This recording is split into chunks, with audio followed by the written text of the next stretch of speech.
Hello বন্ধুরা, welcome back to my channel. আবার তোমাদের জন্য একটা নতুন ভিডিও নিয়ে চলে এসেছি। তো আজকে আমি একটা নিরামিষ আইটেম রান্না করব। তো চলো দেখা যাক। এখানে আমি পনিরগুলো লাল লাল করে ভেজে নিয়েছি। পনির সর্ষে পোস্ত দিয়ে করব। আর এখানে বসিয়েও দিয়েছি, দেখো হয়ে গেছে, পনিরটা পুরো রেডি।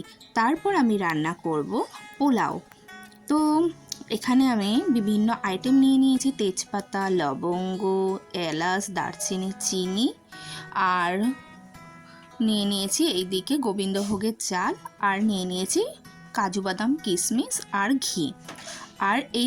আর জলটা লবণ দিয়ে ফোটাতে বসিয়ে দিয়েছি। আর তারপর ওর মধ্যে এলাচ, দারচিনি, লবঙ্গ সব দিয়ে ফুটিয়ে নিয়েছি ভালো করে। তারপর ফুটানো হয়ে গেলে ওর মধ্যে চিনি আর ঘি মাখিয়ে রেখেছিলাম চালটা, ওইগুলো দিয়ে দিয়েছি। আর তারপর দেখো সুন্দরভাবে রেডি হয়ে গেছে। তো পোলাওটা কেমন হলো একটু তোমরা কমেন্টে জানিও। আর আজকের মতন ভিডিওটা এ পর্যন্ত। টাটা, আর সবাই অনেক ভালো থেকো।